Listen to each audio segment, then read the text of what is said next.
My name is Marie Smith, and today we're going to learn about inserting a peripheral intravenous catheter.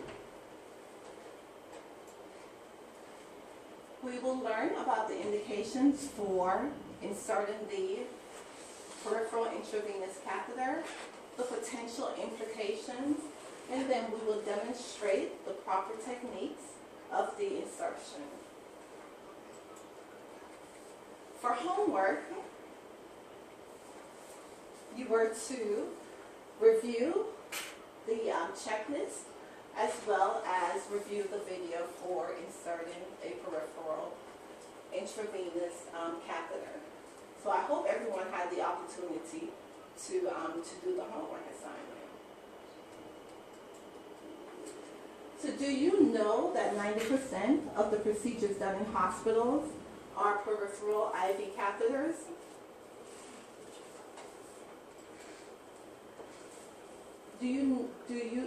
So why do nurses need to know how to insert a peripheral IV catheter? Any ideas? Maybe to give blood. Okay. Anybody else? Provide antibiotics. Okay. All right. So those are all great answers. So let's take a look. Okay, great.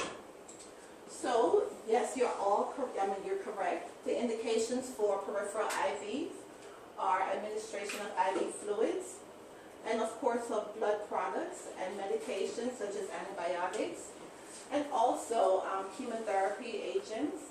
And of course there are times when patients are having tests where we may need to use IV contrast. So the potential complications that can occur while we're attempting to insert a peripheral IV could be infiltrations, okay? So which simply is a leakage of fluids in the surrounding tissues. You may also have phlebitis, which is just the inflammation of the vein at the insertion site. You may also have a hematoma, which is simply the blood, a collection of blood outside of the blood vessels. And then you may have some redness around that site. And then here are some potential veins, and we're going to just kind of leave that up for a little bit. All right.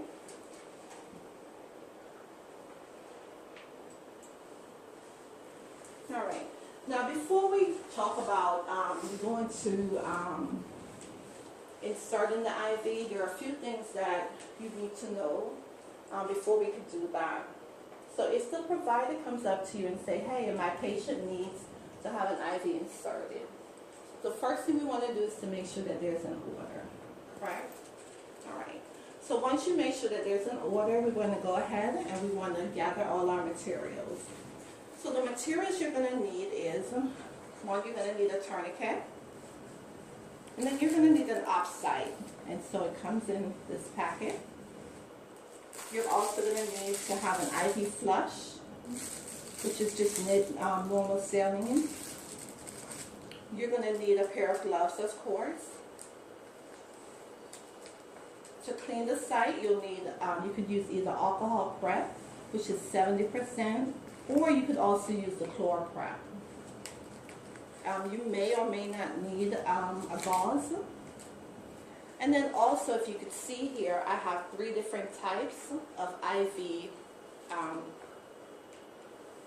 gauges, okay? So I have a 22 gauge, and if you notice it's blue, and then the 20 gauge, which is pink, and then an 18 gauge. So the bigger the gauge is the smaller the needle, okay? And then so one of the things you have to think about is what is the purpose in choosing the size of the IV catheter is what is the purpose of the IV what are you going to use that peripheral IV for? So if you're going to use that IV catheter for blood, then you may want to think about using a 20 gauge or bigger, okay? But if it's only for IV fluids or antibiotics, then you may want to just choose a small needle, okay? So always choose the smallest needle that can fulfill the job, okay? Then you also want to think about the patient's history, and you want to think about his history in terms of medical as well as surgical history, okay? So if the patient has had a mastectomy, you want to make sure that you avoid the side that the patient has had that mastectomy on. Also, if the patient has had, if it's a chronic kidney patient, you want to make sure, and the patient has an AV fistula, you want to make sure you avoid that side, okay? If you notice that the patient's arm has burns, or if the patient's arm is red, just anything that's abnormal about the patient's arm, then you want to make sure that you go ahead and possibly stay away from that arm. The other thing you want to do is ask the patient which arm is the dominant arm, because it makes a big difference to the patient in terms of comfort level. And what you want to do is, if his dominant arm is the right arm, then if possible you want to go ahead and use the left, okay? The next thing you want to do is, if the patient has clothes on, if it's street clothes, or if he has a gown on like the one here that doesn't have the snaps, you may want to consider changing the gown to make it a lot easier to the snap gowns, so that it'll be more comfortable for the patient to be able to get in and out of their clothes, okay? So those are all things that you may want to consider. All right. Also, the other thing is, when you're placing the tourniquet on, you want to make sure that you place the tourniquet on top of the gown, okay? Because there has been lots of cases in which nurses forget to take the tourniquets off, and of course you can just imagine that the potential of doing that is that the patient could lose their arm due to lack of blood flow, okay? And that's really important when it comes to babies and patients who are nonverbal, okay? So once we've gotten our orders, we're going to go back. We're going to make sure that we wash our hands again. We want to make sure that we inform the patient. We're going to make sure that we check the patient's armband, and we're going to ask him to identify himself. And of course, we always use our two identifiers. What are our two identifiers? Name and date of birth. Thank you so much. So it's our name and date of birth. Okay, so once we've done that, then we're going to ask the patient for consent. So it's very important that even though the doctor's orders are there, that we ask the patient if it's okay for us to go ahead and draw the blood. Okay? All right, so we've gotten the patient's consent. So now we're going to go ahead and we're going to look for a vein. Okay? We're going to place the tourniquet on.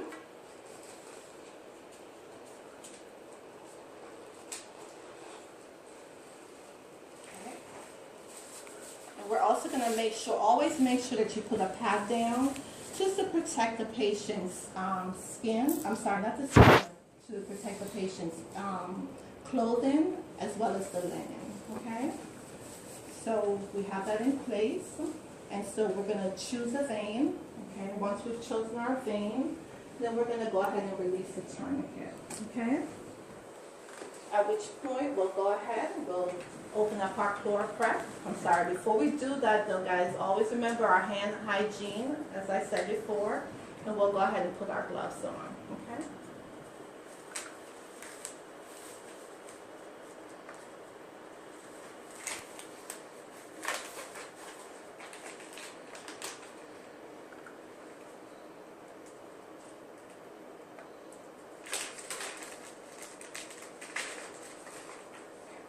And you have to break this so that you can. All right, so we're going to clean. You're going to come closer. Yeah, thank you. So we're going to go ahead and just clean the potential site. All right, and then we'll allow it to dry. So usually it takes about 1 to 2 minutes to dry. So while we're doing that, we'll go ahead and get everything else ready. Okay. So we never want to stick the patient while the site is wet.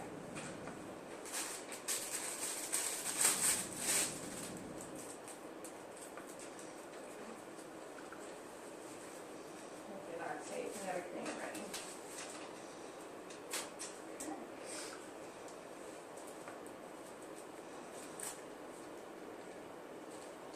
Now, you want to also make sure that when you're looking to start an IV, that you stay away from the lateral sides of the wrist, because that can cause nerve damage and increase pain. All right, so we're going to go ahead and we're going to tie the tourniquet. You want to make sure that you check the pulse on the wrist. Now, a lack of pulse could indicate that the tourniquet is too tight, okay? So if you don't feel a pulse, you want to go ahead and release the tourniquet and just tie it a little bit looser, okay? All right. So the next thing we want to do is, I don't know if you guys could see it, but you want to make sure that your thumb and your middle fingers are on the sides of the catheter, the white side of the catheter. And if you look right here, there is a gray push tab, okay? So you're going to keep your finger there and your index finger on the push tab. You want to go ahead and locate that vein. You want to put your thumb at the, and just kind of pull the skin taut. And then go ahead with the bevel up. You want to go ahead and insert the needle at a 10 to 15 degree angle. Okay, once you do that, you want to watch, and as you can see, there's blood in the chamber. Okay, and that indicates that the needle is inside of the vein. Okay, so once you do that, you just go ahead and advance. What you want to do is make sure that you continue to hold the white sides stable. What you want to make sure that you push this gray tab, okay, and go straight, okay. Push the catheter in, and as you do that, what happens is you pull back, make sure you stabilize the catheter, and the stylet comes out, okay. The needle and the stylet comes out, and then you go ahead and release the tourniquet, okay. And you want to make sure that you don't lose your IV, so you want to make sure that you go ahead and place your tegaderm over that area.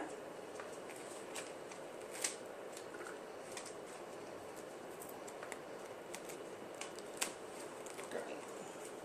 Okay. And then you're going to go ahead and just flush the catheter. Okay, so you can go ahead and just occlude that. Okay, open it. Alright, so once you're flushed, you want to make sure you check the site. Make sure that there's no hematoma, all the things that we talked about, that there's no redness, that there's no phlebitis, that there's nothing there, okay, and it flushes well. And as you can see, it flushes with ease, okay? Once you're done, you want to go ahead and just clamp off,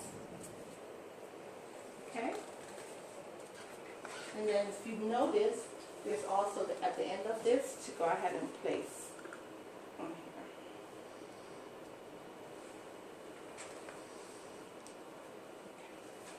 Once we're done, we're going to make sure, what you want to do is to make sure that you label your IV site.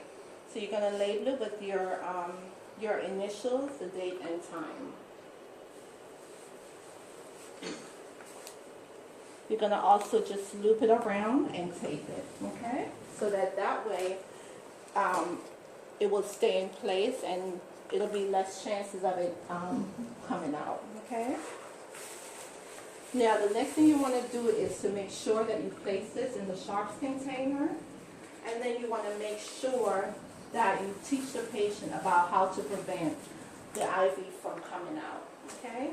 And another thing that I forgot to mention to you as well is that when you're going to stick the patient, you want to make sure that right before you stick the patient that you kind of let him know that you're about to stick him, okay? You want to make sure you clean your area. And then you also want to make sure you document. So when you document, you're going to document the size of the needle, the location of the IV, the patency, all of those things, and how the patient responded to the whole process, okay? So all of those things are very important. Now, I'm going to give you an opportunity to practice inserting the peripheral IV, and then you will be evaluated using the